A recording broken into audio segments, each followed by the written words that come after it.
K R. Narayanan film ഇൻസ്റ്റിറ്റ്യൂട്ടിലെ വിദ്യാർത്ഥികൾക്ക് അന്താരാഷ്ട്ര സിനിമാ വേദിയിൽ അംഗീകാരം. ഫിലിം ആൻഡ് ടെലിവിഷൻ ഇൻസ്റ്റിറ്റ്യൂട്ടുകളുടെ അസോസിയേഷനായ സിലക്റ്റിന്റെ മികച്ച ഡോക്യുമെന്ററി വിഭാഗത്തിലാണ് പുരസ്കാരം നേടിയിരിക്കുന്നത്. ശ്രുതിൽ മാത്യു സംവിധാനം ചെയ്ത ദിനോസറിന്റെ മുട്ട എന്ന ഡോക്യുമെന്ററിക്കാണ് അവാർഡ്. തിരുവിതാംകൂർ മലബാർ കുടിയേറ്റത്തിന്റെ കഥ പറയുന്ന ദിനോസറിന്റെ മുട്ട എന്ന ഡോക്യുമെന്ററിക്കാണ് അന്തർദേശീയ പുരസ്കാരം. സിലക്റ്റിന്റെ ഏഷ്യ പസഫിക് റീജിയനിലെ മികച്ച ഡോക്യുമെന്ററിക്കുള്ള പുരസ്കാരമാണ് കെ.ആർ. നാരായണൻ ഫിലിം ഇൻസ്റ്റിറ്റ്യൂട്ടിലെ വിദ്യാർത്ഥികൾ നേടിയത്. ശ്രമകരമായിരുന്നു എഡിറ്റ്.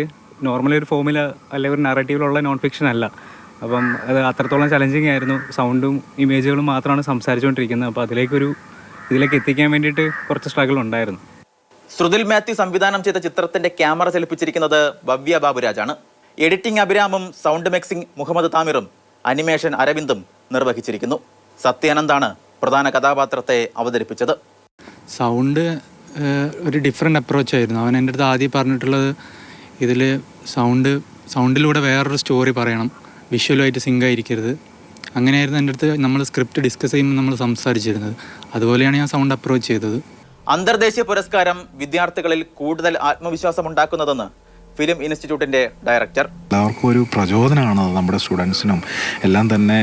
നമുക്ക് കേരളത്തിൽ നിന്നുകൊണ്ട് തന്നെ നമുക്ക് എന്താ പറയുക, സർവ്വദേശീയമായിട്ട് ചിന്തിക്കാമെന്നും എന്നാൽ പ്രാദേശികമായിട്ട് പ്രവർത്തിക്കാമെന്നും എന്നാൽ സർവ്വദേശീയ അംഗീകാരം കിട്ടുമെന്നൊക്കെയുള്ള ഒരു മനസ്സിലാക്കലാണ് ഇവിടെ സംഭവിക്കുന്നത്. 186ഓളം ഫിലിം ഇൻസ്റ്റിറ്റ്യൂട്ടുകളിൽ നടന്ന വോട്ടിംഗിന്റെ അടിസ്ഥാനത്തിലായിരുന്നു മികച്ച ഡോക്യുമെന്ററിയായി ദിനോസറിന്റെ മുട്ട തിരഞ്ഞെടുക്കപ്പെട്ടത്. ഈ അവാർഡിൻ്റെ പ്രത്യേകത എന്ന് വെച്ച് കഴിഞ്ഞാൽ 182 ഫിലിം ഇൻസ്റ്റിറ്റ്യൂട്ടുകളുള്ള ഒരു അസോസിയേഷനാണ് സിലക്റ്റ് എന്ന് പറയുന്നത്. ലോകത്തിലെ 182 ഫിലിം ഇൻസ്റ്റിറ്റ്യൂട്ടുകളുണ്ട്.